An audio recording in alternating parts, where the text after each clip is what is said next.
والسلام على سيدنا محمد سيد الأولين والآخرين وعلى آله وأصحابه أجمعين.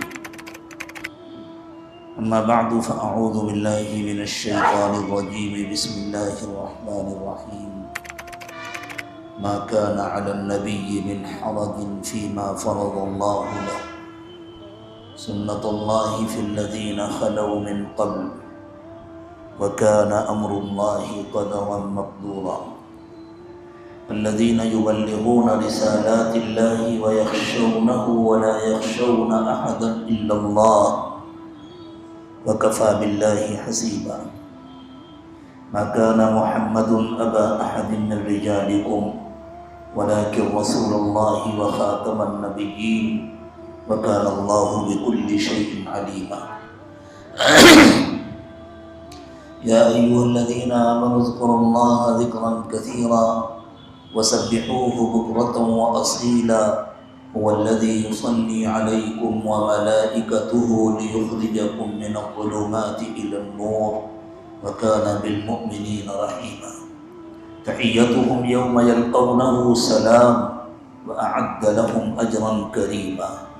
يا أيها النبي إنا أرسلناك شاهدا ومبشرا ونذيرا وداعيا إلى الله بإذنه وسراجا منيرا وبشر المؤمنين بأن لهم من الله فضلا كبيرا ولا تطع الكافرين والمنافقين ودع أذاهم وتوكل على الله وكفى بالله وكيلا. سبحان ربك رب العزة عما يصفون وسلام على المرسلين والحمد لله رب العالمين. اللهم صل على سيدنا محمد وعلى آل سيدنا محمد وبارك وسلم. اللهم صل على سيدنا محمد وعلى آل سيدنا محمد وبارك وسلم. اللهم صل على سيدنا محمد وعلى آل سيدنا محمد وبارك وسلم.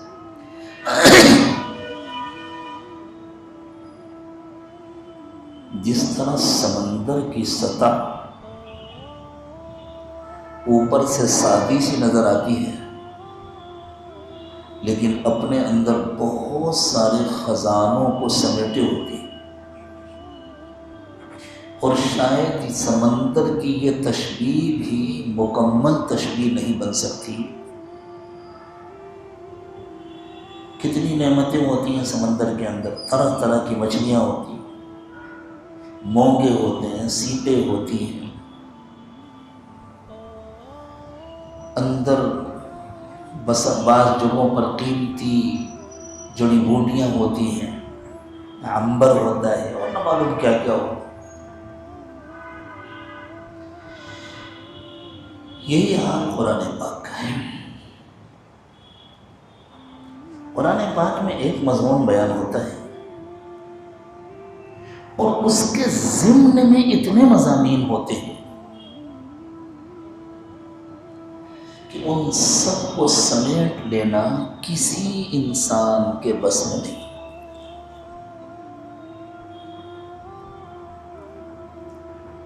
مفسرین کو اللہ تعالیٰ نے الگ الگ ذوق عطا فرمائے. ہر مفسر ان پہلوؤں کو زیادہ اجاگر کرتا ہے جن کا اللہ تعالیٰ نے اس کو خاص ذوق عطا کیا، اور تمام پہلوؤں کا ذوق کسی کو مل جائے یہ انسان کے لیے بہت مشکل ہے. یہ تو جو خاص طور سے تربیت یافتہ تھے سیدنا محمد رسول اللہ صلی اللہ علیہ وسلم، جیسے حضرت عبداللہ ابن عباس حبر الامہ، ان حضرات کو اللہ تعالیٰ نے بڑا ملکہ عطا فرمایا تھا. اور پھر ان سے امت میں جب نعمت تقسیم ہوئی تو الگ الگ ذوق کے مفسرین نے الگ الگ پہلوؤں کو اجاگر کیا. آپ کا یہ خادم کسی بھی ذوق کا مفسر نہیں ہے، اس لیے کسی ایک پہلو کو بھی اجاگر کرنا اس کے لیے آسان نہیں، لیکن بہرحال اپنے اساتذہ کرام کے سامنے زانو تلمس طے کرنے کے نتیجے میں اور جو کچھ بڑوں اور بزرگوں اور علماء کی باتیں پڑھنے یا سننے کی اللہ نے توفیق عطا فرمائی، اس کی روشنی میں ان آیات کریمہ کے نور سے اس وقت ہم اپنے قلوب کو منور کرنے کی کوشش کریں۔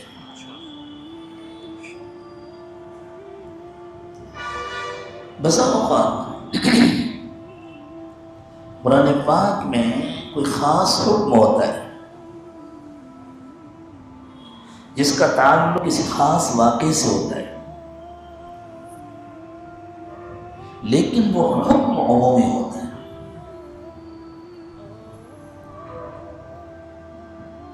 ضمناً بسا اوقات کوئی حکم رسول پاک صلی اللہ علیہ وسلم کو دیا گیا، لیکن ضمناً پوری امت کے لیے وہ حکم ہوتا ہے۔ سورہ احزاب کی جن آیات کریمہ کی تلاوت کی گئی، ان میں جو پہلی آیت ہے ما کان علی النبی من حرج فیما فرض اللہ لہ، اس کا تعلق ایک خاص واقعے سے ہے۔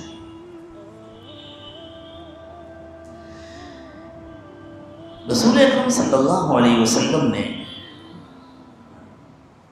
جب ام المومنین سیدہ خدیجہ الکبریٰ رضی اللہ تعالی عنہا سے نکاح فرمایا اور حضرت خدیجہ مکہ مکرمہ کی بہت ذہین، نہایت خوبصورت، نہایت پاک دامن اور بہت بڑی دولت مند خاتون تھی۔ اس زمانے میں ان کا ملینوں کا کاروبار تھا، اور کمال کی بات یہ ہے کہ وہ اپنی پوری کمپنی کو اپنے گھر میں بیٹھ کر ہینڈل کرتی تھی۔ بہت سارے مرد اتنے باصلاحیت نہیں ہوتے جتنی صلاحیتیں اللہ تعالیٰ نے حضرت خدیجہ رضی اللہ تعالی عنہا کو عطا فرمائی۔ وہ اپنا سرمایہ دیتی تھی مکے کے تاجروں کو، وہ جاتے تھے، تجارت کرتے تھے، آتے تھے، پورا حساب رکھتی تھیں، پورا حساب لیتی تھیں، اور ان کا حصہ ان کو دیتی تھیں، اپنا حصہ ان کو، پوری کمپنی چلاتی تھی حضرت خدیجہ رضی اللہ تعالی عنہا۔ بہت معزز گھرانے سے ان کا تعلق تھا، دولت مند بھی تھی، خوبصورت بھی تھی۔ اتفاق سے 2 شوہروں کا انتقال ہو چکا تھا، 2 مرتبہ بیوہ ہو چکی، پھر بھی مکے کے بڑے بڑے سرداروں کی یہ تمنا تھی کہ حضرت خدیجہ ان کے نکاح میں آ جائے۔ عمر 40 سال ہو رہی تھی، لیکن 40 سال میں بھی ان کے حسن اور رعنائی میں کمی نہیں آئی تھی۔ حضرت خدیجہ رضی اللہ تعالی عنہا سب کا انکار کر دیتی تھی کہ نہیں ہے، مجھے نکاح کی کوئی خواہش نہیں، چونکہ اللہ نے دولت خوب دی تھی، اخراجات کا کوئی مسئلہ نہیں تھا،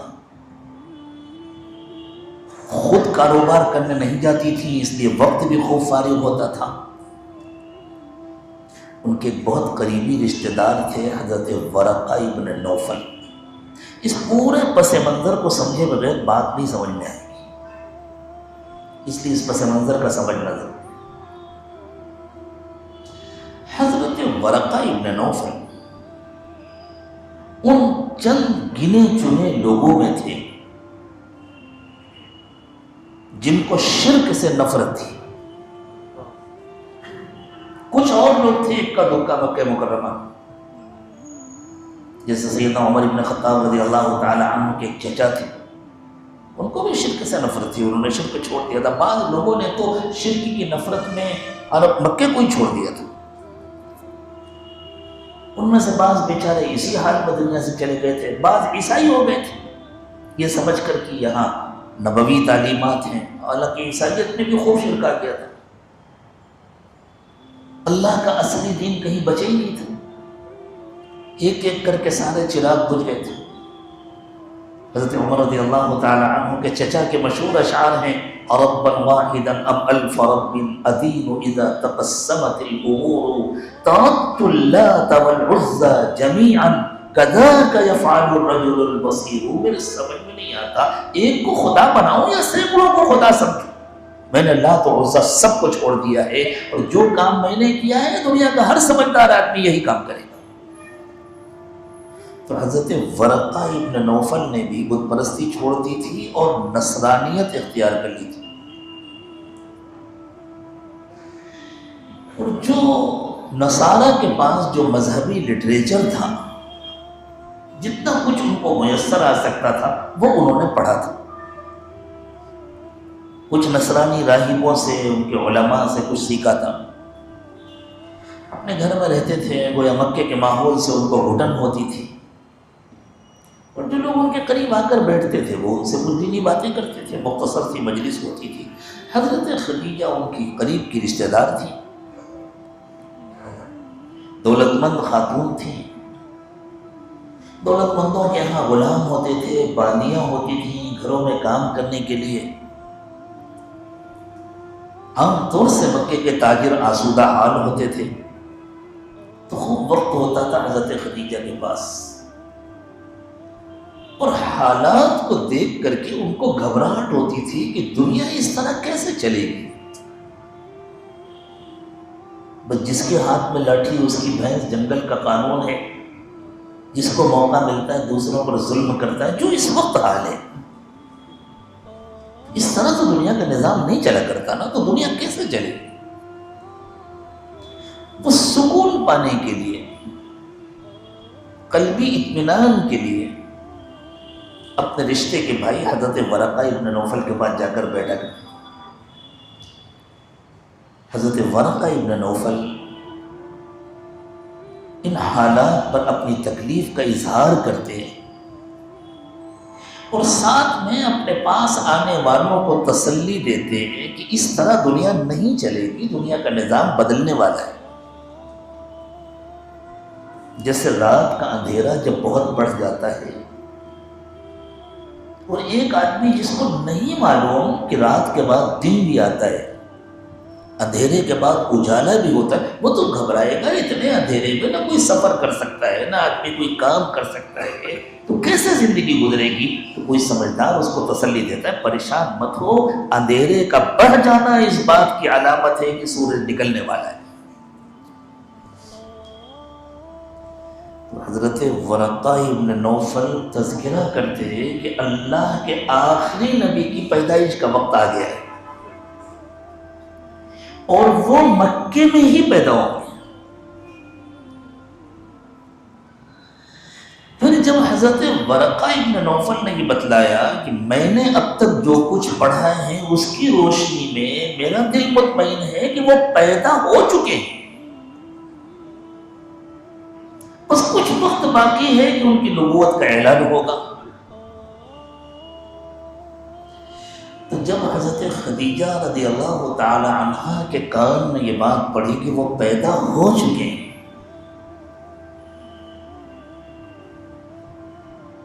تو ان کے دل میں ایک تمنا پیدا ہوئی کہ جب اللہ کے آخری نبی پیدا ہو گئے ہیں تو اب یہ سعادت تو مجھے نہیں مل سکتی کہ میں ان کی ماں بنوں،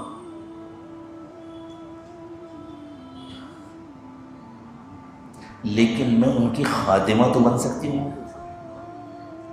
اپنی زندگی ان کی خدمت میں تو گزار سکتی ہوں. اور کیسے خدمت کروں گی، ان کے گھر میں کیسے پہنچوں گی، ان سے نکاح کر سکتی ہوں. اب حضرت خدیجہ کی نگاہوں نے تلاش کرنا شروع کیا کہ وہ کون ہو سکتے ہیں. مکہ پورا تقریباً فسق و فجور میں ڈوبا ہوا تھا. ناچ گانا، شراب، معمولی باتیں تھیں. جیسے آج موبائل کا استعمال بالکل معمولی ہو گیا نا ہر ایک، تو اس کو معیوب بھی نہیں سمجھتا. کہ کسی کے پاس موبائل ہے، اللہ غلط استعمال سے سب کی حفاظت کرے۔ جیسے ہم لوگ چائے پیتے ہیں، کافی پیتے ہیں، اس پر کوئی کسی کو تانا نہیں دیتا، ایسے وہ شراب پیتے تھے۔ اسی طرح ان کے یہاں ناچ گانے کی مجلسیں ہوتی تھی۔ حضرت خدیجہ کی نگاہیں تلاش کرتی تھی، یہ جتنے بگڑے ہوئے نوجوان ہیں ان میں سے تو کوئی ہو نہیں سکتا۔ نبی کی زندگی تو بچپن سے بہت پاکیزہ ہوتی ہے، بہت محفوظ ہوتی ہے۔ تلاش کرتے کرتے، اچھا یہ ایسی بات تھی کہ حضرت خدیجہ کسی سے کہہ بھی نہیں سکتی تھی۔ یہ بھی ڈر تھا کہ یہ سعادت کوئی اور نہ لے اچھے، مجھے ہی ملے یہ سعادت۔ تلاش کرتے کرتے ان کی نظر رکی آمنہ کے لال پر۔ حضور اکرم صلی اللہ علیہ وسلم اس وقت جوان ہو چکے تھے، 20 سال سے اوپر عمر ہو چکی تھی، 22-23 سال کو پہنچ رہے تھے، اور غربت کی وجہ سے والد تو تھے نہیں، پیدائش سے پہلے آپ یتیم ہو گئے تھے، بہت چھوٹے سے تھے، والدہ کا بھی انتقال ہو گیا تھا، پھر چھوٹی عمر میں دادا کا بھی انتقال ہو گیا تھا، چچا بچے تھے آپ کی سرپرستی کرنے کے لیے۔ چچا بیچارے خود کثیر العیال تھے، خود غریب تھے، اپنے گھر کا خرچ کرنا ان کے لیے مشکل ہوتا تھا، خرچ پورا کرنا۔ اور رسول اکرم صلی اللہ علیہ وسلم کبھی کسی پر بوجھ نہیں بنے۔ ساری دنیا جانتی ہے حضرت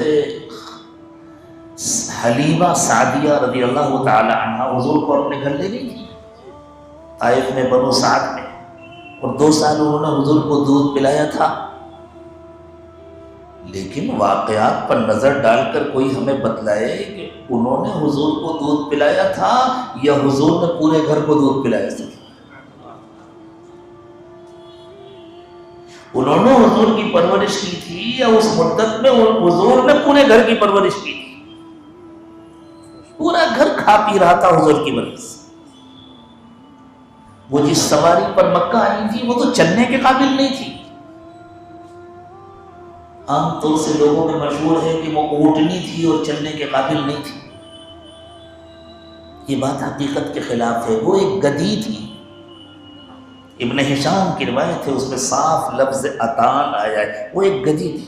اونٹنی بھی ساتھ میں تھی جس پر کچھ سامان وغیرہ رکھا گیا تھا، وہ بھی اتنی کمزور تھی کہ چلنے کے قابل نہیں تھی، اور ایک قطرہ دودھ بھی نہیں دیتی تھی، اور حضرت خدیجہ ایک گدھی کے اوپر سوار تھی، شوہر تو ان کے پیدل آ رہے تھے۔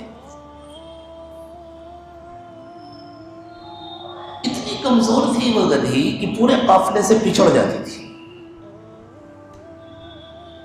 لوگوں کو رک رک کر حضرت حلیمہ کا انتظار کرنا پڑتا تھا، اور حضرت حلیمہ کے ایک صاحبزادے تھے ساتھ میں، وہ بھی بیچارے بھوکے رہتے تھے، رات رات بھر روتے تھے بھوک کی وجہ سے۔ اتنا دودھ نہیں ہوتا تھا حضرت حلیمہ کی چھاتی میں کہ ان کا پیٹ بھرے، اور اونٹنی ایک قطرہ دودھ نہیں دیتی تھی، وہ بھی ساتھ میں تھی، اس پر کچھ سامان لگا ہوا۔ جیسے ہی حضرت حلیمہ نے رسول اکرم صلی اللہ علیہ وسلم کو گود لیا اور اپنے خیمے میں آئیں تو ان کے شوہر نے کہا، حلیمہ مجھے اونٹنی کے تھن کچھ بھرے بھرے نظر آ رہے ہیں، برتن دو ذرا میں دودھ نکالوں۔ دودھ نکالا تو پورا برتن بھر گیا۔ حضرت حلیمہ کہتی ہیں، کافی دنوں کے بعد میں نے پیٹ بھر کے دودھ پیا، میرے شوہر نے دودھ پیا، اور میری چھاتی اتنی بھر گئی کہ میرے بیٹے نے پیٹ بھر کے دودھ پیا، نہ معلوم کتنی مدت کے بعد وہ آسودہ ہو کر رات میں سویا، اور اللہ کے نبی صلی اللہ علیہ وسلم نے صرف میرے داہنی جانب سے دودھ پیا، بائیں جانب کا دودھ اپنے بھائی کے لیے چھوڑ دیا۔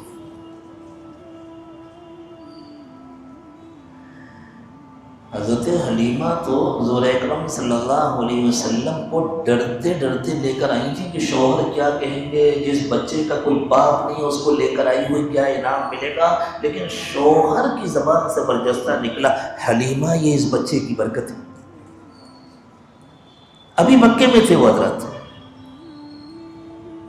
جب قافلہ روانہ ہوا واپسی میں تو وہی گدی سب سے آگے دوڑتی تھی۔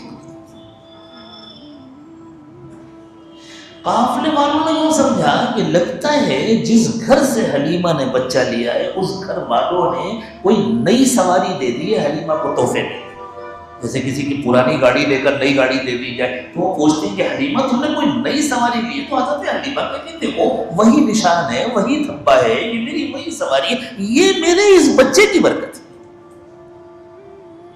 پہلے دن سے برکتیں شروع ہوئی۔ جانور چرنے کے لیے جاتے ہیں انہیں سوکھی پہاڑیوں پر جہاں باقی سب کے جانور چرتے تھے وہیں حضرت حلیمہ کے بھی جانور چرتے، سب کے جانور واپس آتے تو ان کے تھن خالی ہوتے، حضرت حلیمہ کے جانور واپس آتے تو تھن بھرے ہوتے، اتنا دودھ ہوتا کہ سارے گھر والے آسودہ ہو کر پیتے اور محلے والوں کو پلاتے۔ حضرت حلیمہ کے گھر رہ کر رسول اللہ صلی اللہ علیہ وسلم نے دودھ پیا نہیں، پوری مدت پلایا، کبھی حضور کسی پر بوجھ نہیں بنا۔ تو جب آپ نے دیکھا کہ چچا زیر بار ہیں تو آپ نے چچا سے درخواست کی، بلکہ ایک دوسرے چچا حضرت عباس سے مشورہ کیا کہ ہمیں مل کر ابو طالب کا بوجھ ہلکا کرنا چاہیے۔ تو حضرت عباس نے بھی اتفاق کیا اور حضرت عقیل کی ذمہ داری حضرت عباس نے لے لی، حضرت علی کی ذمہ داری رسول اکرم صلی اللہ علیہ وسلم نے لی۔ گھر میں سرمایہ نہیں تھا، مکے والے تو عام طور سے تجارت کرتے تھے نا، لیکن حضور کیسے تجارت کرتے؟ تجارت کے لیے سرمایہ چاہیے۔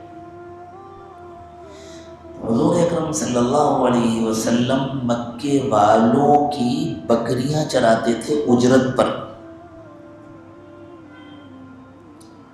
سوچئے ایک بچہ جو یتیم پیدا ہوا، جس کی کفالت کا کوئی انتظام نہیں، جو لوگوں کی بکریاں چراتا ہے،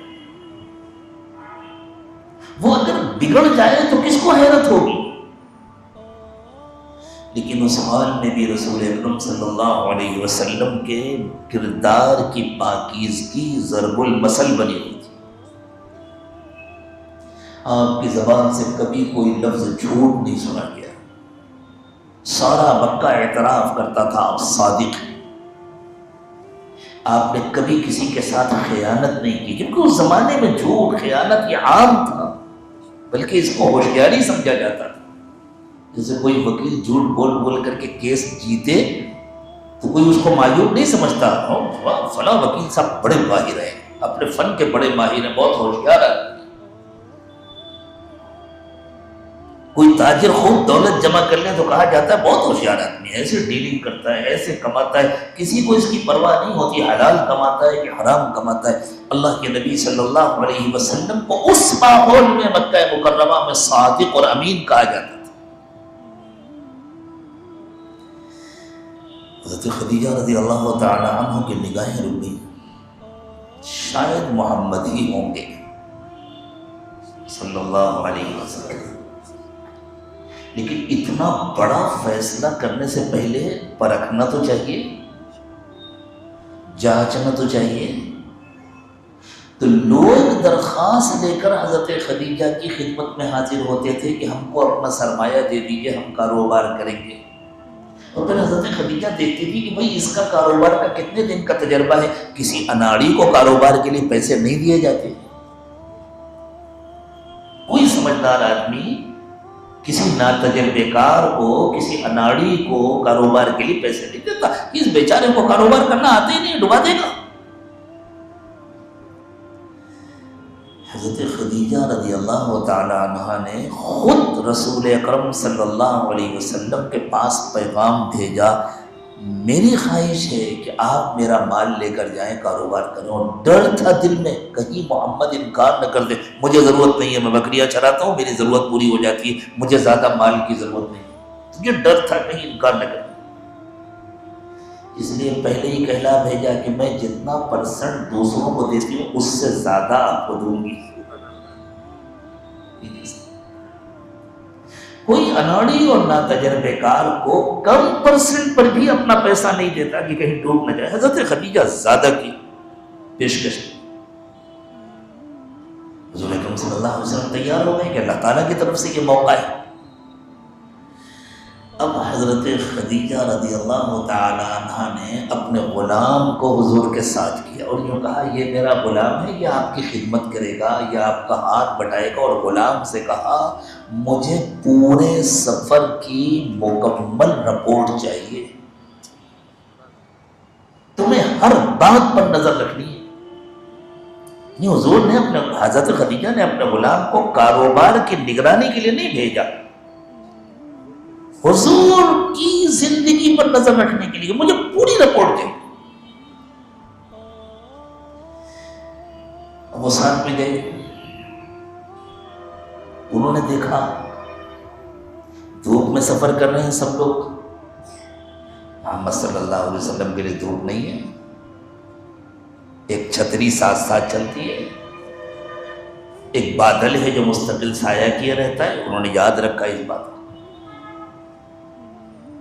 پتھروں کے پاس سے گزرتے ہیں، درختوں کے پاس سے گزرتے ہیں، سلام کی آواز آتی ہے، یاد رکھا ہے۔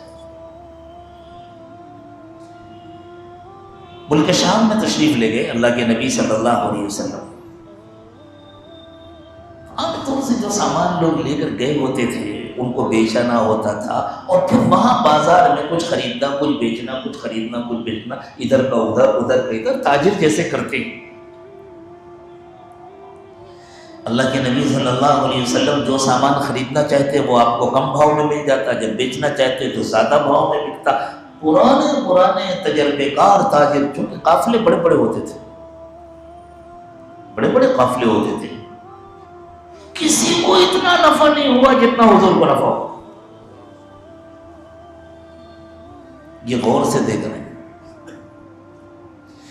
واپس آنے کے بعد انہوں نے پوری روداد سنائی حضرت خدیجہ، حضرت خدیجہ کا دل مطمئن ہو گیا، میرا اندازہ بالکل درست ہے، یہی ہے اس امت کے نبی، اور صرف عربوں کے نہیں، اب یہی ہے پوری انسانیت کے نبی۔ اب میری زندگی ان کی خدمت میں گزر جائے، اس سے بڑی کوئی سعادت نہیں ہو سکتی، لیکن اب ڈر یہ ہوا میری عمر 40 سال، ان کی عمر 24 سال، یہ مجھ سے نکاح بھی کریں گے، تیار کیسے ہو؟ تو حضرت خدیجہ نے اپنی ایک سہیلی کو تیار کیا، ان کو بھیجا، وہ حضرت محمد صلی اللہ علیہ وسلم کی خدمت میں آئی، انہوں نے آ کر کے کہا کہ محمد اب تو آپ کے پاس پیسے بھی ہو گئے، اب تو آپ نے کاروبار بھی شروع کر دیا ہے اور عمر بھی ہو گئی، آپ نکاح کیوں نہیں کرتے؟ حضور نے فرمایا کہاں نکاح کروں، کون کرے گا نکاح؟ خدیجہ کیسی رہے گی؟ تو انہوں نے کہا خدیجہ مجھ سے کیوں نکاح کرے گی؟ معلوم تھا فلاں فلاں سرداروں نے پیغام دیا، حضرت خدیجہ نے انکار کر دیا، نہیں مجھے کوئی ضرورت نہیں نکاح کی، اور واقعی نکاح کی کوئی ضرورت نہیں تھی حضرت خدیجہ کو، حضرت خدیجہ کا مقصد ہی بدل چکا تھا۔ تو خاتون نے کہا کہ محمد اگر آپ تیار ہیں تو یہ میرے اوپر چھوڑ دیجئے، میں خدیجہ کو راضی کر لوں گی۔ اللہ نے اپنے نبی صلی اللہ علیہ وسلم کا دل مطمئن کیا اور حضرت خدیجہ کے ساتھ آپ کا نکاح ہو گیا۔ یہ سعادت حاصل کی تھی حضرت خدیجہ رضی اللہ تعالیٰ عنہ نے، اسی لیے پھر اپنا سارا مال حضور پر قربان کر دیا، بس حضور کی خادمہ بن کر رہی۔ تو اب بہرحال ہر وقت کے لیے ایک خادم کی ضرورت ہوتی ہے، تو حضرت خدیجہ کے پاس ایک بچہ تھا جو ان کے ایک رشتہ دار نے خرید کر حضرت خدیجہ کو ہدیہ دیا تھا۔ اس بچے کا نام تھا زید۔ حضرت خدیجہ نے وہ بچہ رسول اکرم صلی اللہ علیہ وسلم کو تحفے میں دے دیا، آج سے یہ آپ کا ہے۔ یہ بالکل ایسی ہے جیسے ہم اپنے گھروں میں کسی کو اسکوٹر تحفے میں دے دیتے ہیں، کسی کو کار تحفے میں دے دیتے ہیں، کسی کو گھڑی تحفے میں دے دیتے ہیں، کوئی سامان دے دیتے ہیں۔ اس زمانے میں غلاموں اور باندیوں کی بھی ایسی خرید و فروخت ہوتی تھی۔ حضرت زید خاندانی غلام نہیں تھے، حضرت زید بھی طائف کے علاقے کے ایک قبیلے کے فرد تھے، طائف کے یا کسی اور علاقے کے، اگر مجھے دھوکہ نہیں ہو رہا تو۔ اور ایک مرتبہ ان کی والدہ اپنے رشتہ داروں سے ملنے کے لیے جا رہی تھی، سفر کر رہی تھی۔ حضرت زید چھوٹے سے تھے، عربوں کے یہاں لوٹ مار ہوتی رہتی تھی، کسی جماعت نے لوٹ ڈاکہ ڈالا، لوٹا، مال بھی لوٹا، اور حضرت زید کو بھی پکڑا اور ان کو لا کر کے بیچ دیا۔ اس طرح وہ غلام بن گئے۔ تو رسول اکرم صلی اللہ علیہ وسلم کے پاس آ گئے۔ حضرت زید کی حیثیت رسول اکرم صلی اللہ علیہ وسلم کے غلام جیسی، غلام کی تھی، لیکن اللہ کے نبی صلی اللہ علیہ وسلم نے حضرت زید کے ساتھ وہ سلوک کیا جو کوئی باپ اپنے بیٹے کے ساتھ۔ حضور اکرم صلی اللہ علیہ وسلم بے پناہ کریم تھے، لطف و کرم آپ کی فطرت میں شامل تھا۔ آپ اللہ کے نبی ہیں اور آپ کی روح مبارک اللہ تعالی کی پہلی تخلیق ہے۔ اول ما خلق اللہ نوری والخلق کلہ من نوری۔ صوفیہ کی زبان میں جو تعین اول ہے، جس کو تعین حبی کہتے ہیں، میں اس کی پوری تفصیل اس وقت نہیں عرض کر سکتا۔ اس تعین اول کے نتیجے میں جو نور پیدا ہوا اللہ تعالیٰ کے اس ارادے سے، وہ نور منسوب ہے حضرت محمد صلی اللہ علیہ وسلم کی طرف۔ وہی نور حقیقت محمدی ہے۔ تو آپ کے لطف و کرم کے کیا کہنے۔ ادھر حضرت زید کے والد اپنے بیٹے کے غم میں رویا کرتے تھے اور مختلف علاقوں میں جا جا کر ڈھونڈا کرتے تھے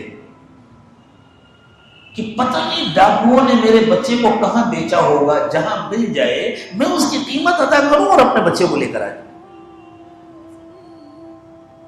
مکے میں تھے حضرت زید، کسی کو پتہ نہیں۔ ایک مرتبہ ایسا ہوا کہ ان کے علاقے کے کچھ لوگ آئے ہوئے تھے حج یا عمرے کے لیے، ان کی نظر پڑ گئی حضرت زید پر، انہوں نے پہچان لیا یہ تو حارثہ کا بیٹا ہے۔ کس کے پاس ہے؟ معلوم محمد کے پاس ہے صلی اللہ علیہ وسلم۔ نبی پاک صلی اللہ علیہ وسلم کا نام آئے تو انتظار نہیں کرنا چاہیے، فوراً درود شریف پڑھنا چاہیے۔ حضور اکرم صلی اللہ علیہ وسلم نے ارشاد فرمایا من ذکرت عنده ولم يصلی علی فقد جفانی۔ وہ بڑا ظالم ہے جس کے سامنے میرا نام آئے اور وہ درود نہ پڑھے۔ اللہ ہمیں ظالم نہ بنائے صلی اللہ علیہ وسلم۔ تو جا کر بتلایا حضرت زید کے باپ کو، چچا وغیرہ کو کہ تمہارا بچہ مکے میں اور مکے کے سب سے شریف گھر میں ہے، ہمیں یقین ہے کہ وہ پیسے لے کر تمہارے بچے کو تمہارے حوالے کر دیں گے۔ یہ بہت بڑی بات تھی کہ پیسے لے کر دے دیں، ورنہ اس زمانے کا جو جاہلیت کا قانون تھا اس میں کوئی زبردستی نہیں کر سکتا تھا۔ عالموں نے، ظالموں نے پکڑا، ایک مرتبہ بیچ دیا، بچہ ہمیشہ کے لیے غلام بن گیا۔ وہ لوگ اپنے ساتھ اچھی خاصی رقم لے کر آئے اور حضرت محمد صلی اللہ علیہ وسلم سے ملاقات کی، اور ملاقات کر کے کہا کہ ہم یہ درخواست لے کر آئے ہیں، زید جو آپ کا غلام ہے وہ ہمارا بچہ ہے، آپ کا دل چاہے آپ اسے آزاد کر کے ہمارے حوالے کر دیں یا آپ قیمت لے لیں اس کی اور ہم کو دے دیں۔ حضور اکرم صلی اللہ علیہ وسلم نے کہا دیکھو میں زبردستی تو زید کو تمہارے ساتھ نہیں بھیجوں گا،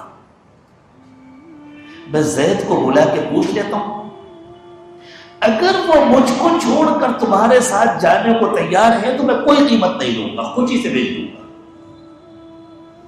لیکن اگر وہ مجھے چھوڑ کے نہیں جانا چاہتا تو میں زبردستی نہیں بھیجوں گا۔ ان لوگوں کو اطمینان تھا، کون بچہ غلامی پسند کرے گا؟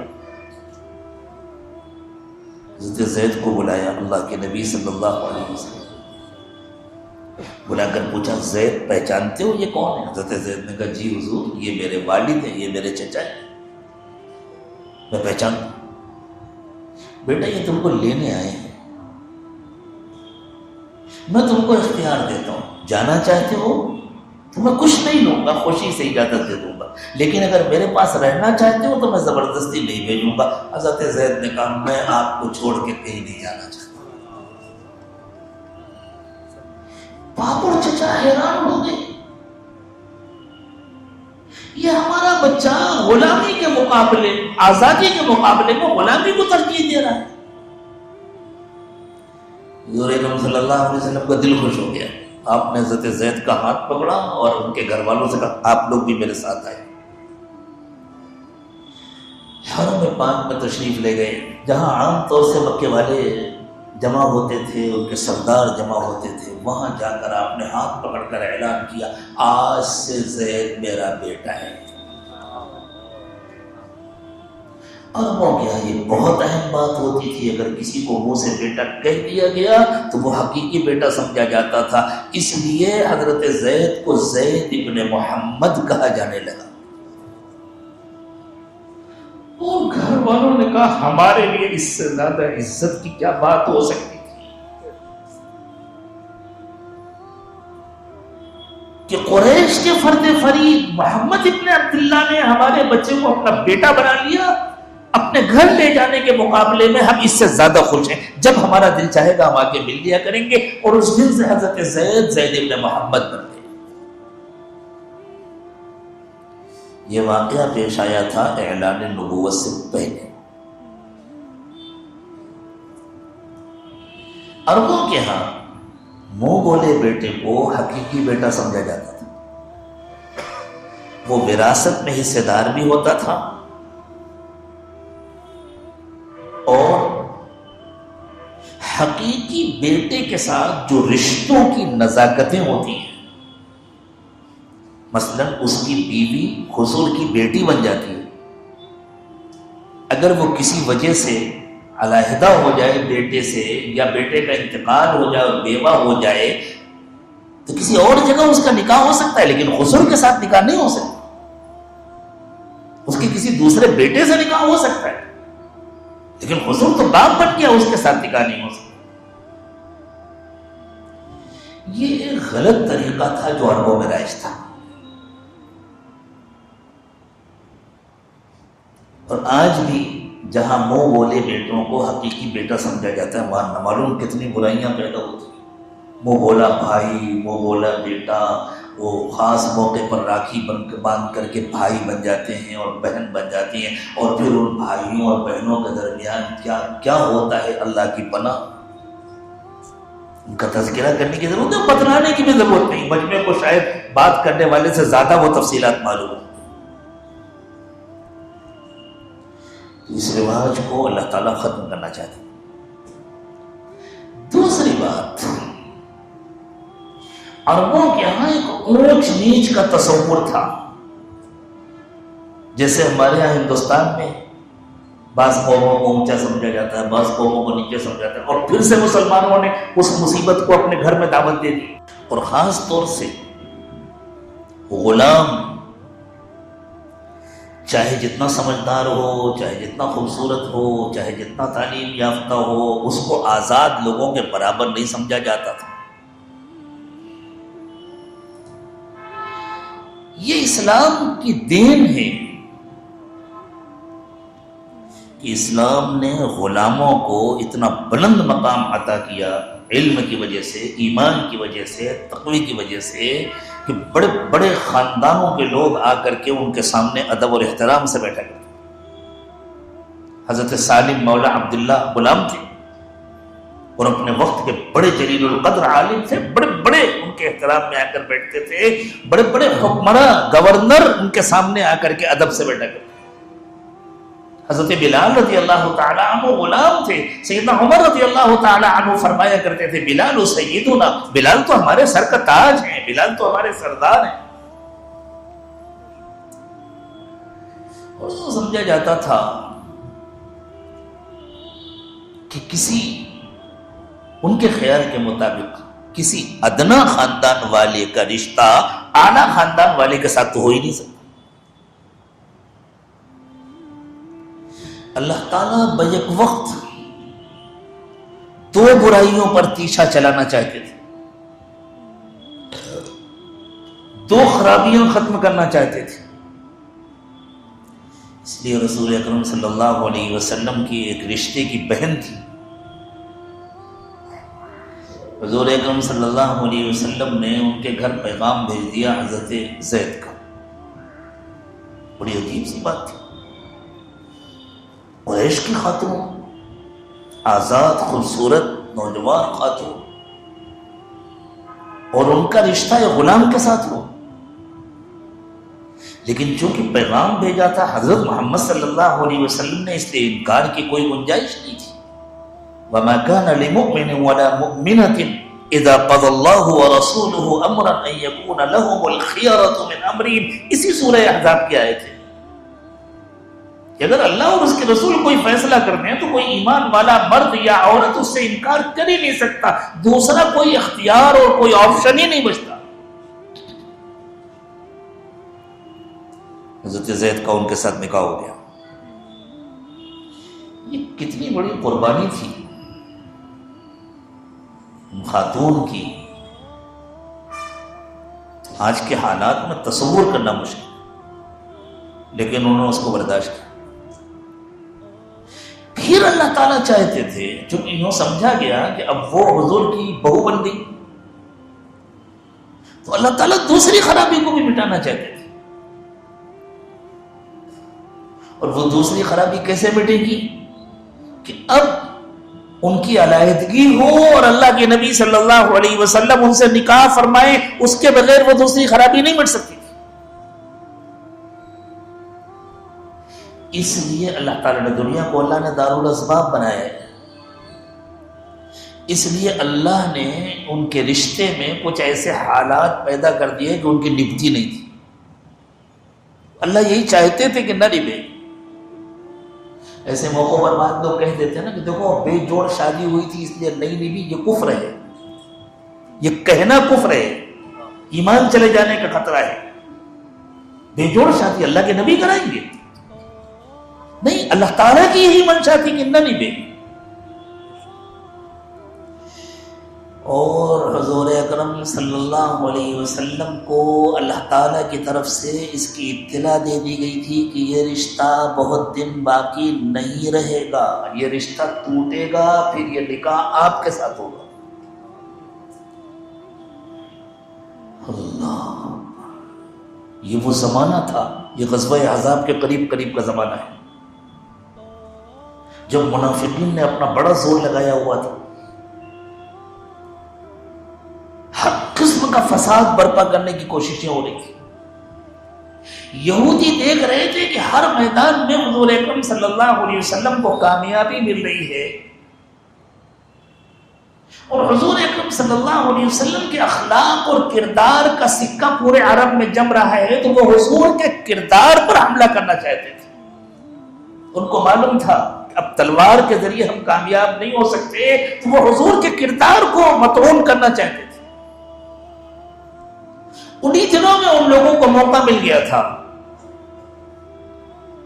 جب ان لوگوں نے ام المومنین سیدہ عائشہ صدیقہ رضی اللہ تعالی عنہا پر جھوٹا الزام لگایا تھا. سورہ نور میں اللہ تعالیٰ نے جس واقعے کا تذکرہ کیا، ان الذین جاءوا بالافک عصبۃ منکم لا تحسبوه شرا لکم بل هو خیر لکم لکل امرئ منهم ما اکتسب من الاثم. جس نے جتنا گناہ کیا ہے اتنی سزا اسے بھگتنی پڑے گی. اور یہ واقعہ اس لیے بھی ہوا ہے کہ آپ پہچان لیں کہ کون سچے ہیں، کون جھوٹے ہیں، کون مومن ہے دل سے اور کون منافق. حضور اکرم صلی اللہ علیہ وسلم کے دل میں ڈر ہوتا تھا، یا اللہ جب میں یہ نکاح کروں گا تو کیا شور برپا ہوگا، مجھے کتنا بدنام کیا جائے گا۔ ادھر حضرت زید آ کر کے کہتے کہ حضور مجھے اجازت دے دیں، میں یہ رشتہ ختم کر دوں، بہت مشکل ہے میرے لیے۔ حضور فرماتے کوشش کرو، نبھاؤ، اور حضور کو معلوم تھا یہ چلے گا نہیں، لیکن بہرحال ظاہری اعتبار سے جتنا رشتہ ہو سکے نبھانا چاہیے، اور دل میں ڈر ہوتا تھا کسی دن تو یہ رشتہ ٹوٹے گا۔ لوگوں نے اس موقع پر اللہ کے نبی صلی اللہ علیہ وسلم کے کردار کو داغدار کرنے کے لیے ایسی باتیں کی کہ نعوذ باللہ وہ کسی دن آرام فرما رہی تھیں، ان کا کچھ پیر کھل گیا تھا یا جسم کا کچھ حصہ کھل گیا تھا، اور اللہ کے نبی صلی اللہ علیہ وسلم کے ان پر نظر پڑ گئی اور دل میں محبت پیدا ہو گئی، تو حضور چاہتے تھے کہ حضرت زید طلاق دیتے ہیں۔ لا حول ولا قوت الا باللہ، وہ بچپن سے پل کر جوان ہوئی تھی نبی اکرم صلی اللہ علیہ وسلم کی آنکھوں کے سامنے، وہ حضور کی سگی رشتہ دار تھی، غالباً پھوپھی کی بیٹی۔ تو یہ سب خرافات ہیں۔ آخر حضور اکرم صلی اللہ علیہ وسلم نے حضرت زید کو اجازت دے دی کہ طلاق دے دو۔ حضرت زید نے طلاق دے دی، عدت گزر گئی۔ اب اللہ تعالیٰ کا حکم تھا کہ آپ کو نکاح کرنا ہے۔ حضور کو معلوم تھا کتنا شور برپا ہوگا کہ نعوذ باللہ محمد صلی اللہ علیہ وسلم نے اپنی سگی بہو سے نکاح کر لیا۔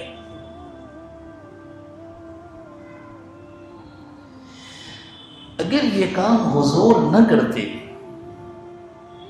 تو یہ بری رسم کبھی ختم نہ ہوتی، کسی اور کی تو ہمت ہی نہیں پڑتی۔ زیادہ سے زیادہ اتنا ہوتا کہ فقہ میں ایک باب قائم ہو جاتا کہ منہ بولے بیٹے کی بیوی بہو نہیں ہوتی۔ نظریاتی طور پر یہ معلوم ہو جاتا کہ بہو نہیں ہوتی، نظریاتی طور پر معلوم ہو جاتا کہ حضور چاہے تو اس سے نکاح کر سکتا ہے، لیکن کرنے کی ہمت کسی کی نہ پڑتی۔ اس لیے اس رسم بد کو توڑنے کے لیے ضروری تھا کہ یہ قدم پیغمبر اٹھائے، اور آپ کے بعد کوئی پیغمبر آنے والا نہیں تھا، اس لیے ضروری تھا کہ آپ اٹھائیں۔ یہ بھی ایک پہلو ہے اس آیت کریمہ کا، ما كان محمد ابا احد من رجالكم ولكن رسول اللہ وخاتم النبیین، کہ محمد صلی اللہ علیہ وسلم تم میں سے کسی مرد کے باپ نہیں ہے، وہ اللہ کے رسول ہیں اور خاتم النبیین ہیں۔ اللہ کے رسول ہیں، وہ وہی کرتے ہیں جو اللہ کا حکم ہوتا ہے، اور آپ ہی کے لیے یہ کرنا کیوں ضروری ہے؟ آپ کے بعد کسی اور نبی کے لیے چھوڑ دیا جاتا تو کہا جا رہا ہے کوئی اور نبی آنا ہی نہیں ہے، کس کے لیے چھوڑ دیا جاتا؟ آپ ہی کو یہ کام کرنا ضروری ہے۔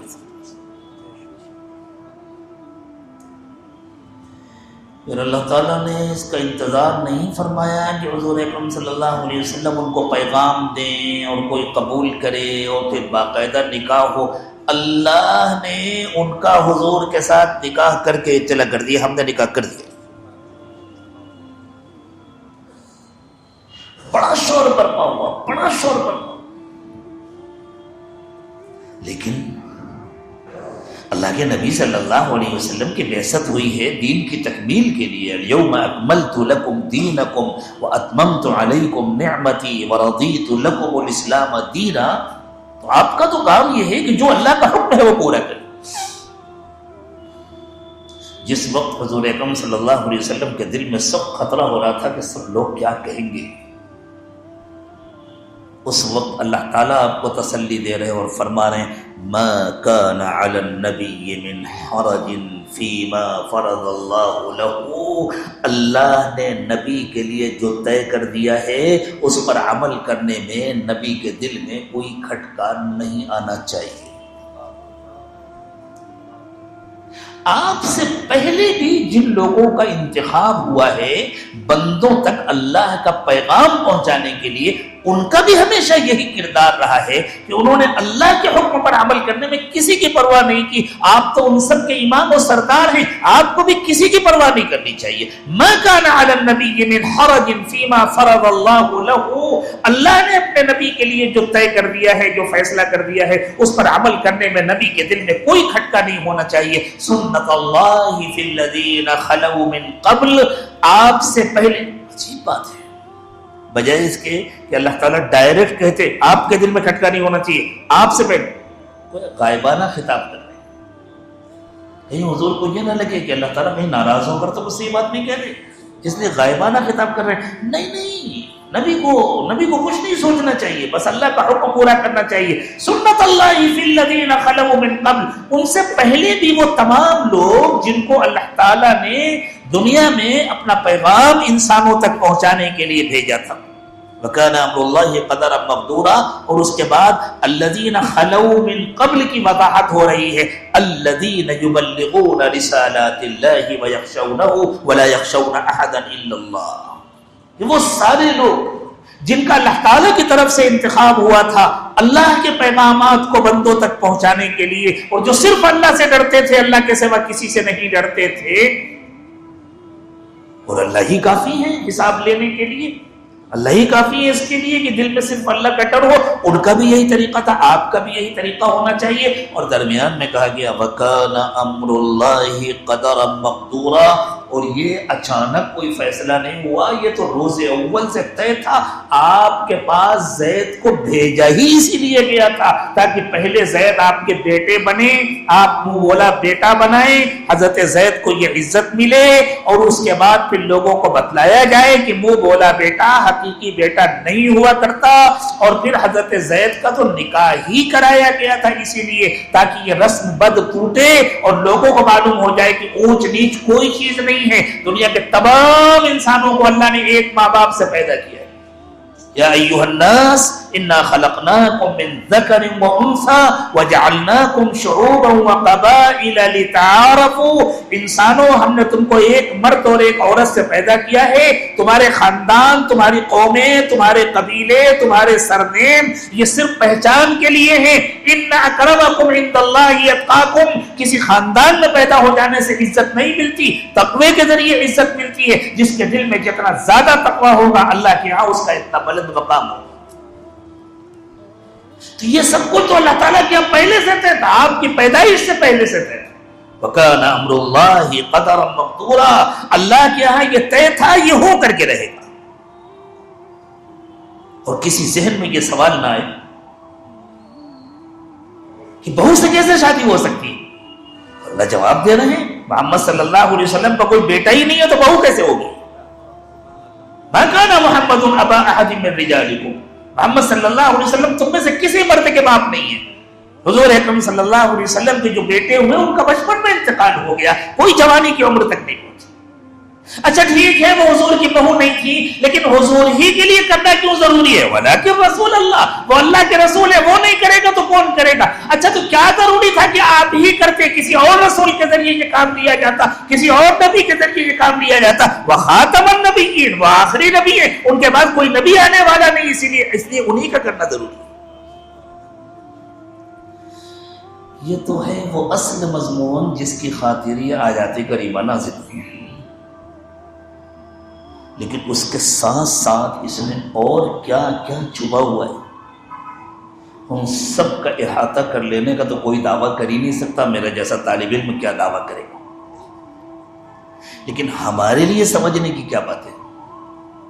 ہمارے لیے سمجھنے کی یہ باتیں ہیں کہ ہم سب اللہ کے بندے ہیں۔ پہلا جو مضمون ہے ما کان علی النبی من حرج فیما فرض اللہ لہ، اس سے ہم کو کیا پیغام ملتا ہے؟ ہم اللہ کے بندے ہیں، ہم کو نہ ہماری ماں نے پیدا کیا ہے نہ ہمارے باپ نے پیدا کیا۔ کتنے ایسے مرد ہیں، کتنی ایسی عورتیں ہیں جن کے سارے ٹیسٹ بتلاتے ہیں کہ وہ بالکل نارمل ہیں، لیکن اولاد کے لیے ترستے ہیں، زندگی بھر اولاد نہیں ہوتی۔ مالدار ہیں، دولت مند ہیں، پڑھے لکھے ہیں، سمجھدار ہیں، سب کچھ ہے، معزز گھرانے کے ہیں، اولاد نہیں ہو رہی، ٹیسٹ کرا رہے ہیں، ڈاکٹر کہتے ہیں شوہر بھی نارمل ہے، بیوی بھی نارمل ہے، کوئی کمی نہیں، لیکن نہیں ہو رہی۔ اور کتنے ایسے ہیں بیچارے جن کو اللہ تعالیٰ نے ایک نہیں کئی اولادیں عطا فرمائے۔ اللہ سب کے بچوں بچیوں کی حفاظت فرمائے۔ تو ہم کو نہ ہماری ماں نے پیدا کیا نہ ہمارے باپ نے پیدا کیا، ہم کو اللہ نے پیدا کیا۔ رشتے تو بنے ہمارے دنیا میں آنے کے بعد، جب تک ہم دنیا میں نہیں آئے تھے کسی سے کوئی رشتہ نہیں تھا، ہم اکیلے تھے. جیسے ہی کوئی دنیا میں آتا ہے، بچہ آئے یا بچی آئے، اب وہ کسی کا بھانجا ہو جاتا ہے، کسی کا بیٹا ہو جاتا ہے، کسی کا بھائی ہو جاتا ہے، کسی کی بہن ہو جاتی ہے، کسی کا بھتیجا ہو جاتا ہے. یہ رشتے تو بنتے ہیں بعد میں. اور جس طرح ہر انسان اکیلے دنیا میں آتا ہے اور صرف اللہ کی مرضی سے آتا ہے، اسی طرح ہر انسان اکیلے دنیا سے جائے گا اور صرف اللہ کی مرضی سے جائے گا. اللہ تعالیٰ قیامت کے دن فرمائیں گے وَلَقَدْ جِئْتُمُونَا فُرَادًا كَمَا خَلَقْنَاكُمْ أَوَّلَ مَرَّةٍ وَتَرَكْتُم مَّا خَوَّلْنَاكُمْ وَرَاءَ ظُهُورِكُمْ. جیسے ہم نے تم کو پہلی مرتبہ اکیلے پیدا کیا تھا، تم واپس بھی ہمارے پاس اکیلے آئے ہو. ہم نے تم کو دنیا میں جو کچھ دیا تھا وہ سب وہیں چھوڑ کر آ گئے. ہم زندہ بھی ہیں اللہ کی مرضی سے. آپ کو حیرت ہوگی ان فضاؤں میں، ان ہواؤں میں جن میں ہم سانس لیتے ہیں، اتنی بڑی مقدار میں اور اتنے خطرناک جراثیم ہر وقت موجود ہوتے ہیں کہ ان میں سے کوئی ایک جرثومہ بھی ہمارے اندر اگر رک جائے تو ہماری موت کے لیے وہ کافی ہے. جب ہم سانس لیتے ہیں وہ اندر جاتے ہیں، واپس سانس لیتے ہیں باہر نکل جاتے ہیں. کون ہماری حفاظت کر رہا ہے؟ اللہ تعالیٰ نے ایک نظام بنایا، وہ فرشتے لگائے ہوئے ہیں ہماری حفاظت کے لیے. لَهُ مُعَقِّبَاتٌ مِّن بَيْنِ يَدَيْهِ وَمِنْ خَلْفِهِ. اللہ تعالیٰ نے فرمایا انسانوں کی حفاظت کے لیے اللہ نے فرشتے لگائے ہوئے ہیں، آگے سے پیچھے سے ہر طرف سے. پورے عالم کے نظام کو اللہ کے حکم کے مطابق فرشتے سنبھال رہے ہیں. اللہ تعالیٰ کسی کے محتاج نہیں ہے، لیکن اللہ کی مرضی ہے. بادشاہ سارا کام خود تھوڑی کرتے ہیں، اپنے غلاموں سے، اپنے خادموں سے کام کراتے ہیں. اللہ نے بھی اپنے غلام اور اپنے خادم لگائے ہوئے ہیں فرشتوں کی شکل میں، وہ اللہ کے حکم کے مطابق کام کر رہے ہیں، نظام سنبھال رہے ہیں.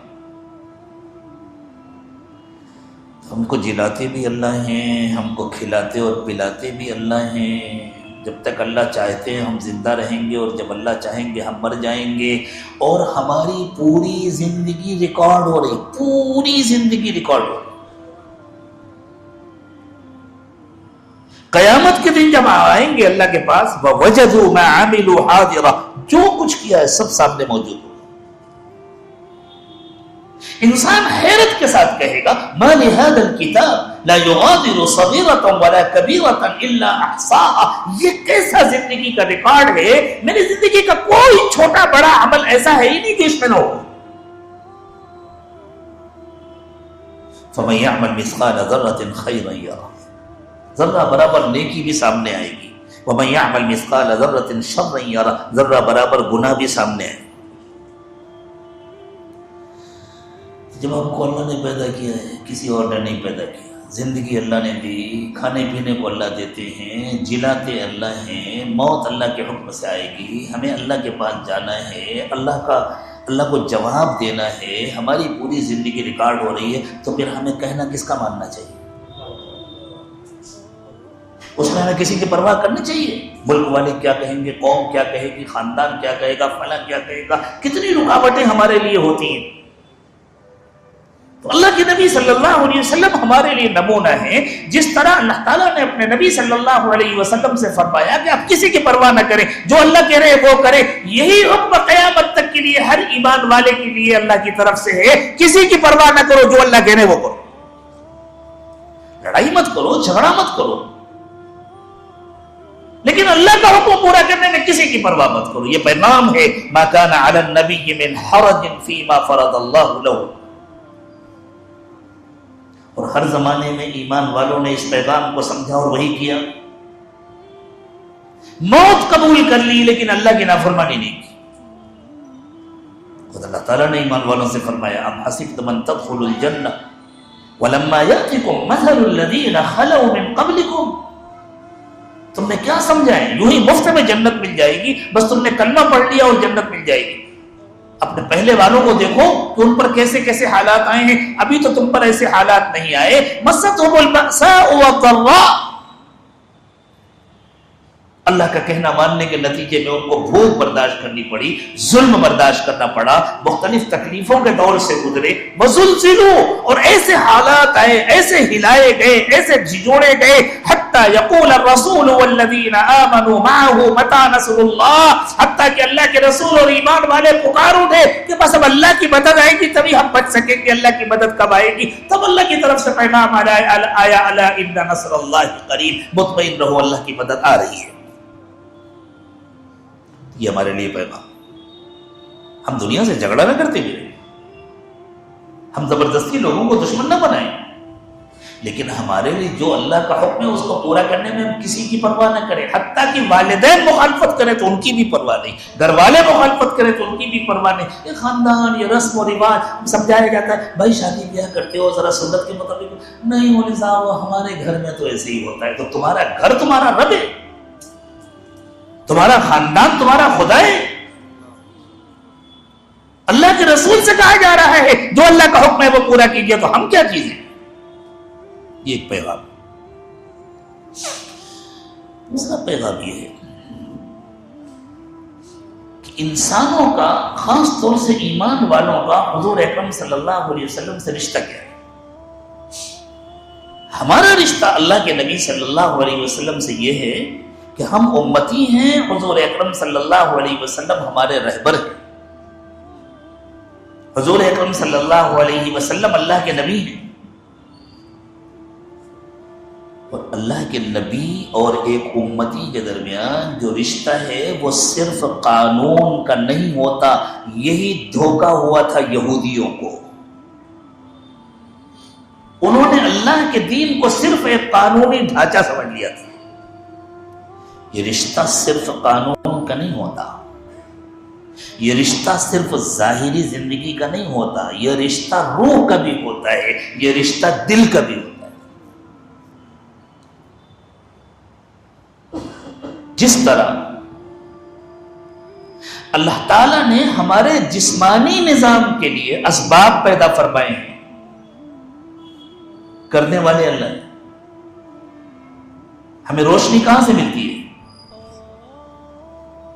تو بھئی ابھی اندھیرا ہے نا، صبح انشاءاللہ سورج نکلے گا، روشنی ہو جائے گی، تو روشنی کہاں سے ملتی ہے؟ سورج سے۔ سچ ہے یا نہیں؟ سورج سے ملتی ہے نا۔ لیکن ہم اللہ سے پوچھیں کہ اللہ روشنی کہاں سے آتی ہے؟ اللہ کہتے ہیں ہم دیتے ہیں۔ اللہ نور السماوات والارض، زمین اور آسمان میں جتنی روشنی ہے وہ اللہ کی ہے، تو کیا سورج کا انکار کر دیں؟ نہیں، سورج کو اللہ نے ظاہری ذریعہ بنایا ہے، اصل دینے والے اللہ ہیں۔ غلہ کہاں سے ملتا ہے؟ زمین سے۔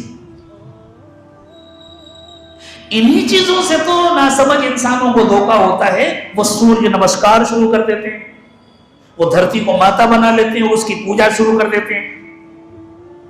لیکن ایسا نہیں ہے کہ جو سورج نمسکار کرتے ہیں ان کو سورج سے روشنی ملتی ہے، اور ہم اللہ کے سوا کسی کا سجدہ نہیں کرتے اس لیے ہمارے لیے عرش سے ڈائریکٹ روشنی آتی ہے اور سورج سے نہیں ملتی۔ ہم کو بھی سورج سے ہی ملتی ہے۔ پانی کہاں سے ملتا ہے؟ ندیوں سے، چشموں سے، بادل سے۔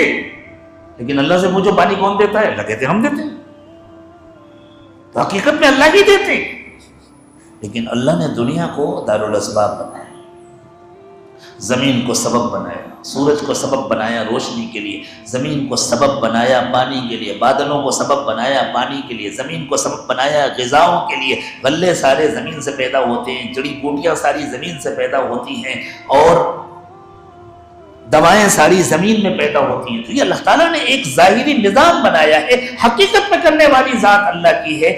جس طرح جسمانی غذاؤں کے لیے اور جسمانی ضرورتوں کے لیے اللہ تعالیٰ نے ایک اسباب کا نظام بنایا ہے، اور اس سبب کو چھوڑ کر کوئی اللہ سے نہیں لے سکتا۔ تمہیں اپنے گھر میں روشنی چاہیے تو کھڑکیاں کھولنی پڑیں گی، پردے ہٹانے پڑیں گے، دھوپ کو آنے کا موقع دینا پڑے گا۔ تم اپنے سارے پردے ڈال دو، کھڑکیاں بند کر دو،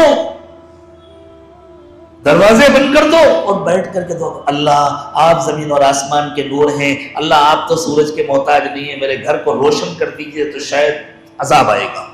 مذاق کرتا ہے میرے ساتھ؟ میرے بنائے ہوئے نظام کا انکار کرتا ہے؟ اولاد کون دیتا ہے؟ اللہ۔ ایک نوجوان آئے ایک بزرگ کے پاس، آپ کے یہاں اذان کتنے بجے؟ جماعت وقت پر ہوگی یا کچھ تاخیر ہوگی؟ جی گنجائش نہیں، جماعت وقت پر کھڑی ہوگی یا کچھ گنجائش نہیں ہے آگے بڑھانے کی؟ ہاں جو نظام میں بتا، اچھا 5-10 منٹ ہو سکتا ہے، جزاک اللہ، ٹھیک ہے ختم کر دیں گے 5-10 منٹ، مضمون تو بہت لمبا ہے۔ اور قاری صاحب نے آدھی آیات تلاوت کی تھی، پورا مضمون وہاں جا کر مکمل ہوتا ہے جہاں تک اس عاجز نے تلاوت کیا، لیکن بہرحال کوشش کریں گے سمیٹ کر جلدی سے ختم کر دیں۔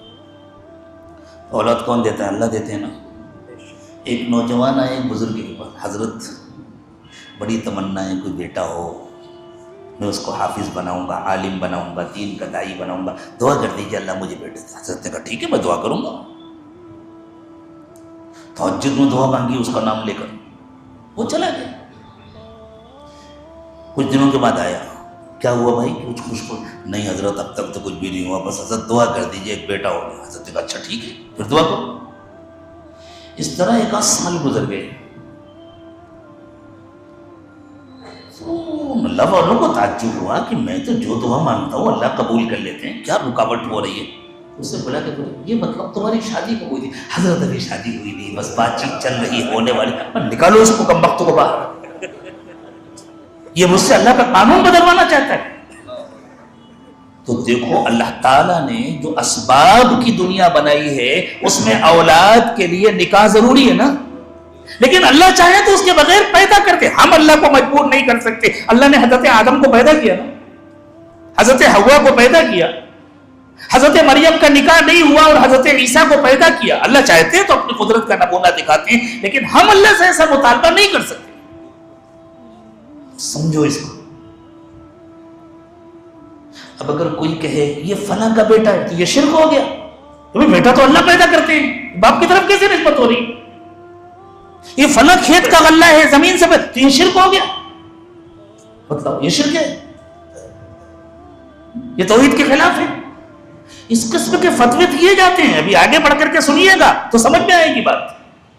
یہ جہالت کی باتیں ہوتی ہیں، اللہ جہالت سے امت کی حفاظت فرمائے۔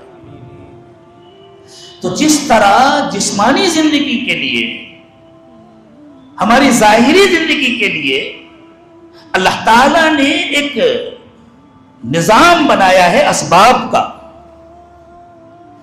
بالکل اسی طرح روحانی زندگی کے لیے بھی اللہ تعالیٰ نے ایک نظام بنایا ہے اسباب کا۔ دل کی زندگی یہ ہے کہ دل کو روشنی ملے، جس طرح جسم کی زندگی اس میں ہے کہ جسم کو آکسیجن ملے، جسم کو غذا ملے، جسم کو صاف ستھری ہوا ملے، پانی ملے، اسی طرح دل کی زندگی یہ ہے کہ دل کو روشنی ملے۔ جس طرح غذا اللہ ہی دیتے ہیں لیکن زمین کو اللہ نے ذریعہ بنایا ہے، جس طرح ظاہری دنیا میں روشنی اللہ ہی دیتے ہیں لیکن سورج کو اللہ نے ذریعہ بنایا ہے، جس طرح پانی اللہ ہی دیتے ہیں لیکن بادل کو اللہ نے ذریعہ بنایا ہے، اسی طرح دل کو روشنی اللہ ہی دیتے ہیں لیکن نبی کو اللہ نے ذریعہ بنایا ہے۔ یہ روشنی نبی علیہ الصلوۃ والسلام کے قلب سے آتی ہے۔ جو اس کو شرک کہتا ہے، میں زمین کے اوپر آسمان کے نیچے اس سے بڑا جاہل کسی کو نہیں سمجھتا، اسے ہوا نہیں لگی قرآن پاک۔ سنو اور سمجھو قرآن کیا کہہ رہا ہے کہ انسانوں کا نبی کے ساتھ کیا رشتہ ہوتا ہے۔ نبی کے ساتھ کسی کا وہ رشتہ نہیں ہے جو باپ اور بیٹے کا رشتہ ہوتا ہے۔ ما کان محمد ابا احد من رجالکم، لیکن اس سے زیادہ مضبوط رشتہ ہے اس لیے کہ وہ اللہ کے رسول ہیں، اس سے زیادہ مضبوط رشتہ ہے۔ نبی کے بغیر تو انسان چلتا پھرتا لاش ہوتا ہے، لاش، جیسے کوئی بے ہوش انسان پڑا ہو، اٹھ نہیں سکتا، بیٹھ نہیں سکتا، چل پھر نہیں سکتا، حالانکہ وہ زندہ ہے، وہ گویا زندہ لاش پڑی ہوئی ہے۔ بالکل اسی طرح جس کا دل روشن نہیں ہوتا وہ چلتی پھرتی لاش ہوتا ہے، اور دل کو اللہ روشن کرتے ہیں، لیکن کیسے کرتے ہیں؟ فرمایا هو الذی یصلی علیکم یا ایھا الذین آمنوا اذکروا اللہ ذکرا کثیرا، اے ایمان والو بہت کثرت سے اللہ کو یاد کیا کرو، وسبحوہ بکرۃ واصیلا، اور صبح شام اللہ کی پاکی بیان کیا کرو۔ اللہ تمہارے دلوں کو روشن کرنا چاہتے ہیں۔ هو الذی یصلی علیکم وملائکتہ، اللہ اپنی رحمتیں تم پر نازل کرتے ہیں، بالکل اسی طرح جیسے اللہ ہم کو روشنی دیتے ہیں لیکن اسباب کے ذریعے دیتے ہیں، بالکل اسی طرح جیسے اللہ ہم کو پانی دیتے ہیں لیکن اسباب کے ذریعے دیتے ہیں، بالکل اسی طرح جیسے اللہ ہم کو غذا دیتے ہیں لیکن اسباب کے ذریعے دیتے ہیں، بالکل اسی طرح اللہ تم پر اپنی رحمتیں نازل کرتے ہیں لیکن اسباب کے ذریعے نازل کرتے ہیں۔ اور اس کے لیے اللہ تعالیٰ نے فرشتوں کو مقرر کر رکھا ہے۔ آخر ہماری کھیتی باڑی کی حفاظت کے لیے فرشتے مقرر ہیں یا نہیں؟ آخر سورج اور چاند کو کنٹرول کرنے کے لیے فرشتے مقرر ہیں یا نہیں؟ آخر ہواؤں کو اور پہاڑوں کو اور ندیوں کو اور دریاؤں کو کنٹرول کرنے کے لیے فرشتے مقرر ہیں یا نہیں؟ بالکل اسی طرح اللہ تعالیٰ جو دلوں کو روشنی عطا فرماتے ہیں اس کے لیے بھی اللہ نے فرشتے مقرر کیے ہوئے ہیں۔ لیکن یہ روشنی آتی کہاں سے ہے؟ آؤ اس کو قرآن سے پوچھیں۔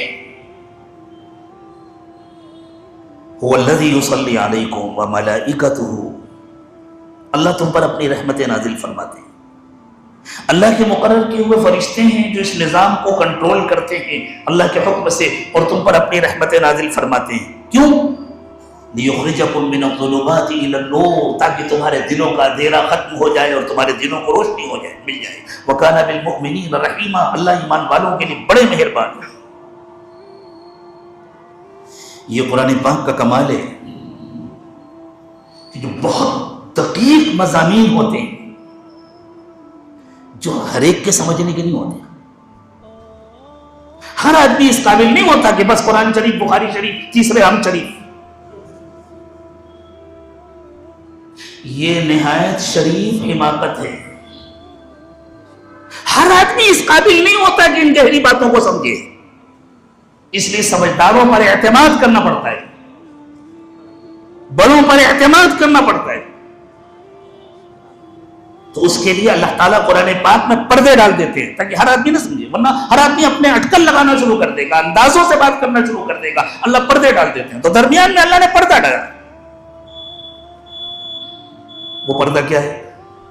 وہ ایک پورا مضمون ہے، تفصیل کا تو موقع نہیں ہے، میں بہت اختصار کے ساتھ اشارہ کروں۔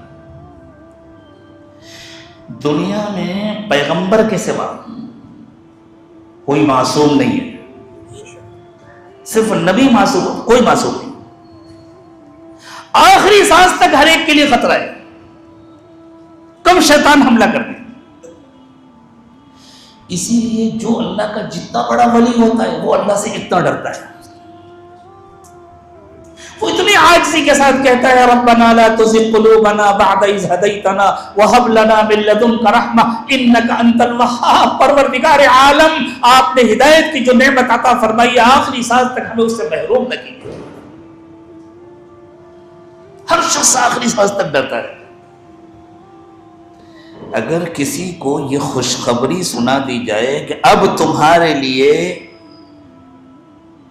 گمراہی کا ڈر نہیں ہے، اگر کسی زندہ انسان سے یوں کہہ دیا جائے کہ تمہارے لیے موت کا ڈر نہیں، تو وہ کتنا خوش ہوگا کہ میں کبھی نہیں مروں گا۔ کسی مالدار سے کہہ دیا جائے، جو بڑے بڑے مالدار ہیں نا، وہ ڈرتے رہتے ہیں کوئی بڑا خسارہ نہ ہو جائے، کوئی بڑا نقصان نہ ہو جائے، کہیں بزنس نہ بیٹھ جائے، کہیں ختم نہ ہو جائے۔ غریبوں سے زیادہ مالدار ڈرتے ہیں فقر و فاقے سے۔ جتنا مال بڑھتا جاتا ہے اتنی اندر کی بے چینی بڑھتی ہے، راتوں کی نیند اڑ جاتی ہے، کہیں یہ سب ختم ہو گیا تو کیا ہوگا، یہ کوٹھی چھن گئی، یہ بنگلہ چھن گیا، یہ گاڑی نہ رہی تو پیدل چلنا پڑے گا۔ غریب آدمی تو بیچارہ پہلے سے پیدل چلتا ہے، لیکن مالدار آدمی کیسے چل سکتا ہے؟ اگر کسی سے کہہ دیا جائے اب تم کبھی غریب نہیں ہوں گے تو اس کی خوشی کا کوئی ٹھکانہ نہیں ہوگا۔ اور اگر کسی سے کہہ دیا جائے اب تم پر شیطان حملہ نہیں کر سکتا، تو جس کو ایمان کی قدر و قیمت معلوم ہے، جس کو ہدایت کی قدر و قیمت معلوم ہے، اس کے لیے اس سے بڑی کوئی خوشخبری نہیں ہو سکتی۔ اللہ فرماتے ہیں ایمان والوں پر اللہ تعالیٰ کی بہت بڑی مہربانی یہ ہے کہ جب وہ اللہ کے پاس آئیں گے تو اللہ ان کو پہلی خوشخبری سنائیں گے، جیسے کسی آنے والے کو سلام کر کے مبارکباد دی جاتی ہے اور اسے مرحبا کہا جاتا ہے۔ اللہ ان آنے والوں کو اس طرح مرحبا کہیں گے، پہلی خوشخبری سنائیں گے، سلام، تم سیف ہو، تم محفوظ ہو. تحیتہم یوم یلقونہ سلام. جس دن وہ اللہ سے ملیں گے تو اللہ ان کو پہلی خوشخبری سنائیں گے, یہ کہہ کر استقبال کریں گے اب تمہارے لیے کوئی خطرہ نہیں ہے, اب تم شیطان کی گرفت سے باہر ہو. ان کے لیے اس سے بڑی خوشی کوئی نہیں ہوگی. وَأَعَدَّ لَهُمْ أَجْرًا كَرِيمًا. اور ان ایمان والوں کے لیے ہم نے بہت بڑا بدلہ تیار کیا ہوا ہے. لیکن یہ سب ملے گا کب؟ جب دل روشن ہوگا. اور دل روشن کیسے ہوگا؟ اسی لیے فرمایا جس کے ذریعے سے دل روشن ہوتا ہے پوری کائنات میں اللہ کے بعد تمہارے دلوں میں سب سے زیادہ اس کی محبت ہونی چاہیے. لا يؤمن احدكم حتى اكون احب اليه من والده وولده والناس اجمعین. یہ روحانی غذا کس کے ذریعے ملتی ہے؟ یہ روحانی غذا حضرت محمد صلی اللہ علیہ وسلم کے قلب اطہر کے ذریعے ملتی ہے. جس طرح دنیا کو روشن کرنے کے لیے اللہ نے ظاہری آنکھوں سے نظر آنے والا سورج بنایا ہے, اسی طرح دلوں کو روشن کرنے کے لیے اللہ نے قلب محمدی کو سورج بنایا ہے. یا ایھا النبی انا ارسلناک شاہدا ومبشرا ونذیرا. اے نبی صلی اللہ علیہ وسلم ہم نے آپ کو گواہ بنا کر کے بھیجا ہے تاکہ آپ اللہ کا پیغام انسانوں تک پہنچائیں, اللہ کی گواہی کا حق ادا کریں, اور جو آپ کا کہنا مانے, جو آپ کے ذریعے اللہ کا کہنا مانے آپ اس کو خوشخبری سنائیں, اور جو نہ مانے آپ اس کو ڈرائیں. وَدَاعِيًا إِلَى اللَّهِ بِإِذْنِهِ. اور ہم نے آپ کو یہ کام دیا ہے کہ آپ اللہ کی مرضی کے مطابق بندوں کو اللہ سے جوڑیں اور اللہ کا پیغام بندوں تک پہنچائیں. وَسِرَاجًا مُنِيرًا. اور ہم نے آپ کو ہدایت کا سورج بنایا ہے. یہ ہے قلب محمدی. یہ روشنی محمد صلی اللہ علیہ وسلم کے قلب سے ہی ملتی ہے اور کہیں سے نہیں ملتی ہے. جیسے ساری دنیا والوں کو روشنی سورج سے ہی ملتی ہے اور کہیں سے نہیں ملتی ہے, جیسے ساری دنیا والوں کو اناج زمین سے ہی ملتا ہے, آسمان سے نہیں برستا ہے, لیکن ایک ایمان والے کا یقین ہوتا ہے کہ زمین سے اللہ دے رہے ہیں, سورج سے اللہ دے رہے ہیں. ایسی ہی قلب محمدی سے ہمیں جو روشنی ملتی ہے وہ اللہ دیتے ہیں, لیکن ترتیب یہی ہوتی ہے. اور یہ روشنی قلب محمدی سے بھی ڈائریکٹ نہیں ملتی, مشائخ کے قلوب سے ہو کر ملتی ہے. یہ ایک نظام ہے جو اللہ تعالیٰ نے بنایا ہے. جیسے پہاڑوں کے اوپر برف جمتی ہے اور تازہ پانی مہیا ہوتا ہے, جمع ہوتا ہے, وہ ہم تک کیسے پہنچتا ہے؟ ندیوں کے ذریعے پہنچتا ہے, زمین کے اندر کے راستوں کے ذریعے پہنچتا ہے, سوتوں کے ذریعے پہنچتا ہے, چشموں کے ذریعے پہنچتا ہے. ڈائریکٹ وہاں سے اڑ کر نہیں آ جاتا ہے پانی. سمندر کا پانی صاف ستھرا ہو کر فلٹر ہو کر بادل کے ذریعے پہنچتا ہے. بالکل اسی طرح قلب محمدی سے یہ روشنی مشائخ کے قلوب کے واسطے سے پہنچتی ہے. وَدَاعِيًا إِلَى اللَّهِ بِإِذْنِهِ وَسِرَاجًا مُنِيرًا. اگر کوئی نہیں مانتا اس کو تو کیا ہوتا ہے؟ پھر یہ ہوتا ہے کہ وہ زبان سے مسلمان ہوتا ہے, دل اس کا اجاڑ ہوتا ہے. آپ ایسے لوگوں کی کوئی پرواہ نہ کیجیے, آپ ایسے لوگوں کی کوئی بات نہ مانیے. وَبَشِّرِ الْمُؤْمِنِينَ بِأَنَّ لَهُم مِّنَ اللَّهِ فَضْلًا كَبِيرًا. جو ایمان والے ہیں آپ ان کو خوشخبری سنا دیجئے کہ ان کے لیے اللہ کی طرف سے بڑا فضل ہے, بڑے انعامات ہیں. وَلَا تُطِعِ الْكَافِرِينَ وَالْمُنَافِقِينَ وَدَعْ أَذَاهُمْ.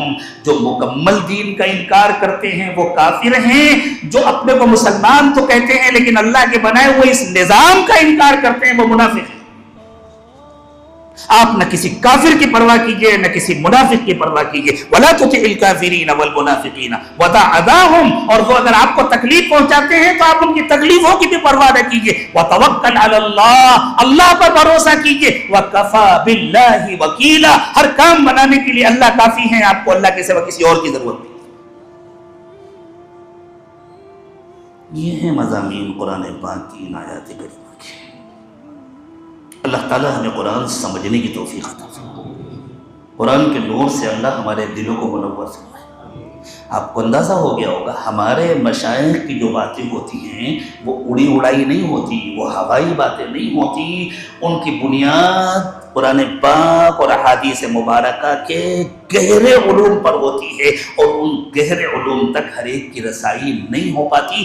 اس لیے کہا جاتا ہے بڑوں پر اعتماد کرنا سیکھو, اس کے بغیر کچھ حاصل نہیں ہوتا. وآخر دعوانا ان الحمد للہ رب العالمین. توبہ کے کلمات پڑھ لیں, اور جو حضرات سلسلے میں داخل ہونا چاہتے ہیں وہ بیعت کی نیت کر لیں. وقت بہت کم ہے, اذان کا وقت ہو گیا.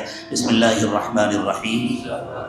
لا الہ الا اللہ محمد رسول اللہ صلی اللہ علیہ وسلم آمنت باللہ وملائکتہ وکتبہ ورسلہ والیوم الآخر والقدر خیرہ وشرہ من اللہ تعالی والبعث بعد الموت آمنت باللہ كما هو بأسمائه وصفاته وقبلت جميع أحكامه أشهد أن لا إله إلا الله وأشهد أن محمدا عبده ورسوله أستغفر الله ربي من كل ذنب وأتوب إليه برحمتك يا أرحم الراحمين. اللہ تعالیٰ ہماری توبہ کو قبول فرمائے، اللہ ہمیں صحیح علم نصیب فرمائے، صحیح عمل نصیب فرمائے، اپنے بڑوں اور بزرگوں پر اعتماد نصیب فرمائے، من مانی کرنے سے اور اپنے نفس کی غلامی سے اللہ ہم سب کی حفاظت فرمائے. دعا فرمانے سبحان ربی العلی الاعلی الوہاب. اللہم صلی علی سیدنا محمد وعلی آل سیدنا محمد وبارک وسلم. ربنا ظلمنا انفسنا وان لم تغفر لنا وترحمنا لنكونن من الخاسرین. رب اغفر وارحم انت خیر الراحمین. رب اغفر وارحم وتجاوز عما تعلم انك انت الاعز الاکرم. ربنا اغفر لنا ذنوبنا واسرافنا في امرنا وثبت اقدامنا وانصرنا على القوم الكافرین. پروردگار عالم ہم آپ کے عاجز اور محتاج بندے ہمارے حال پر رحم فرمائیے. اللہ ہمارے دلوں کی گندگیوں کو دور فرما دیجیے. اللہ ہمارے دلوں کو روشن کر دیجیے.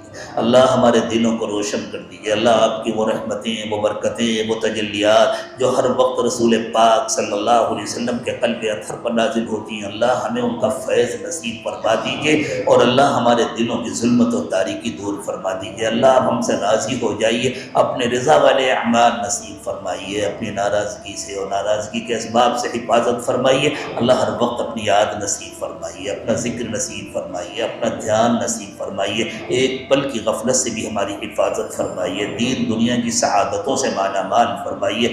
اللہ اٹھنے سے پہلے ہم سب سے راضی ہو جائیے، ہم سب کی مغفرت فرما دیجیے. اللہ ہمیں نفس و شیطان کے حوالے نہ فرمائیے. ربنا تقبل منا انك انت السميع العليم وتب علينا انك انت التواب الرحيم. سبحان ربك رب العزة عما يصفون وسلام على